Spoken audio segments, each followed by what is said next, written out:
The Lukhang in its origin is connected with the fifth Dalai Lama. The fifth Dalai Lama was kind of the first spiritual and temporal leader who established the Tibetan state in the 17th century.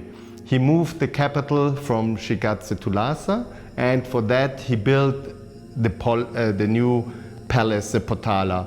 Before there was already some structures from the first empire in the 7th or so century. And for building this huge palace, they were digging out the earth behind the Potala, and they used this earth as mortar for building the Potala. So by that they created quite a big pond, and in one dream the fifth Dalai Lama had, a local spirit appeared to him and said, listen, you are disturbing us. You know, we are living here, they are connected, these spirits called in Tibetan Lu or in Sanskrit Naga, they are connected to the water, but they're also connected to fertility and for the timely rainfall. And Lhasa is a very arid area, so they are depending completely on the rain to get their harvests. So the fifth Dalai Lama apologized and says, you know, we make up for that. We're gonna build a little shrine or temple for you, and there we make offerings to you. So that is kind of the legend, how the Lukhang was kind of firstly planned. And this is the Chokhang, the main temple of Lhasa. Very interesting is kind of the way they treated the perspectives. And here, this is the Lukhang. It's called Chögyal Lukhang, which means the temple of the Naga spirits behind the fortress. And the Potala was also a fortress. After the fifth Dalai Lama died, his regent, Desi Sanji Gyatso, who could hide for 12 years that the fifth Dalai Lama died, in that time looking for his incarnation, which he found in today's Bhutan, which became then the sixth Dalai Lama. And this Desi Sanji Gyatso seemed to be involved in the creating of the Lukhang. Lu for the Nagas, Khang means house or temple, so it's actually the temple for these water spirits.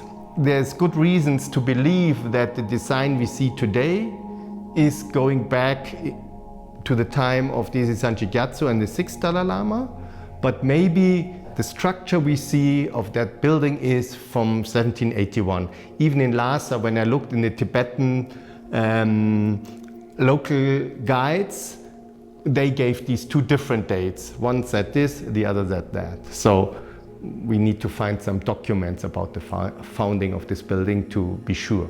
The reason we think that it is connected to the sixth Dalai Lama is that the main murals of the Lukhang are these fantastic paintings of the Dzogchen teachings, the teachings of the Great Perfection, which we have in the top floor, which was kind of the sleeping room, the main room of the Dalai Lama. And this is the teachings of Pema Lingpa, which is kind of the most important master of Bhutan. That could explain why these particular teachings were chosen as an illustration of these murals.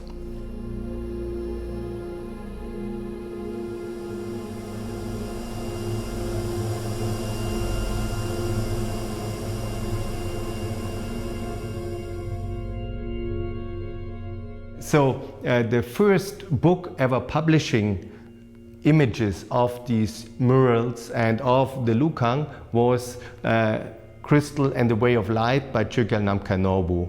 And when the book came out, I think it was something like 86 or so, I got a copy of it and I said, oh, that's really interesting. At that time I was studying Tibetology, and then at a certain point I said, okay, I want to do research on that topic. When I came to Lhasa in 1996, then came the question, what are these texts based on, the inscriptions? What are the literary sources for it? There were already some people writing about these murals, but nobody did an in-depth study. And but generally the idea was it's connected to the 5th Dalai Lama. But when I was looking through his collected works and at his Dzogchen teachings, it didn't fit. So then I was trying to find a way to kind of, find the right source and not look in all various directions. So at a certain point I understood, I have this book on this catalog book on the Nyingma teachings which are in the library of the Potala. So if this building is behind the Potala, so there should be at least the texts also in the library of the Potala.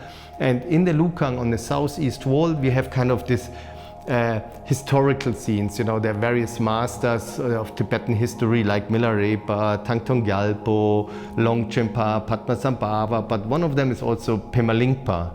And then I was looking through the texts of the depicted Nyingma Lamas in this catalog book from the Potala. And there I could find actually a text which was mentioned in the inscriptions. So by that, at least, I could find, this part is from Pema Lingpa. And then I could, with the time, with studying these various murals in the various walls, I could kind of identify 7 or 8 texts which were connected or which were from Pema Lingpa. His terma, so these texts were, sometimes it says Dzogchen Tantra, revealed, coming from Padmasambhava, revealed by the 13th Pema Lingpa. And some of the murals have inscriptions. You have kind of the chapter is mentioned, the name of the chapter, so by that you can really, without question, identify things. Other murals have no inscriptions. I could find 2 texts which for sure now this is an illustration of that particular text. The Lukhang is 3-story structure. The murals in the middle floor and the top floor are still visible. The ground floor, there's one room which has kind of Kalachakra and Shambhala kings. In the middle floor we have kind of what's called Ajelamo, Tibetan opera. So it's nice, kind of real, many scenes. It's 2 beautiful stories. Yeah, so far nobody really published on that, but it would be also very nice. And on the top floor then we have, it's dedicated to the Dzogchen teachings. And this is also where the private sleeping room of the Dalai Lama was, of the various Dalai Lamas. They could use it. I mean, often it's said the 6th Dalai Lama used this Lukhang as a hideaway to meet his girlfriends. I don't know, it can be just fantasy. But at least it was his private room, and also the other Dalai Lama used it, and it was also a retreat room close by to the Potala. And here we have kind of 3 main walls, and here in the exhibition we have 2 of the walls represented. But the special thing about the Lukhang is that you have this illustration of the complete path of Dzogchen. You have illustrations which show the practices, the meditative practices you do, which with their positions, and also the visions developing by that practice. And these visions are not something what is kind of visualized, but these are visions which manifest spontaneously. So having this imagery is very precious, because also it's kind of a phenomena that if people do certain practices, basically of deep relaxation, being completely present, then vision appears, and different people have more or less similar visions. So that's something very interesting. I mean, research for this kind of practice just starts. So the western wall shows, kind of illustrates 4 texts of Pema Lingpa, and this is dedicated to the practice of Dzogchen. So from the very beginning, when somebody meets the teacher, requesting for teaching, then receiving various preliminary practices. So these exercises are depicted there, and then finally, after the student, he or she prepared well, then there is another meeting with the teacher. This image we have there, it's kind of the teacher with a damaru, drum and a bell, and he introduces the student to the nature of mind, which means the teacher tells the students how to perceive or how to recognize, discover her or his natural state, which is kind of the base of the Dzogchen teaching. And then after it was recognized, then we have other exercises. Some is called the practice of Tekchu, which means complete relaxation. It's connected to the open or empty aspect of our mind. And once that is kind of stabilized, the second phase of practice in this Dzogchen Upadesha is called Chögyal. Basically it means you go beyond all your conditioning. We have there various depictions. You can have kind of vision of smoke, or sometimes it's like a chessboard, or it looks like kind of a line. Here it looks like a little like a spaghetti in this image, or a chain of these light spheres, which are called in Tibetan Tikle, Sanskrit Bindu, and these will develop.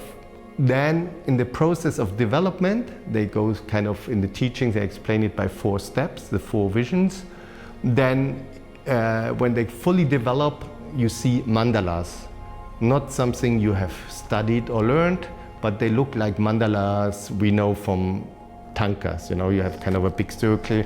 We see that in one of the images, central circle and 4 circles in the 4 directions in 5 colors. So that's something which happens natural there.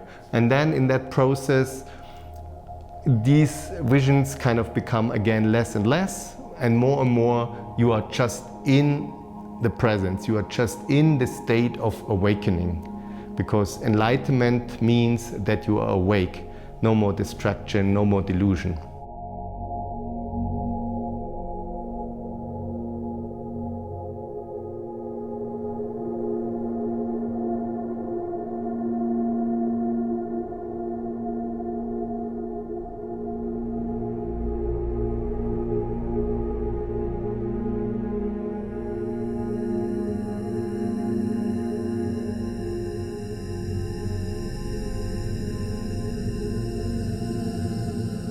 Here in this exhibition, the pictures are from Chögyal Namkhai Norbu, the pictures he took when he visited Lhasa in 1981.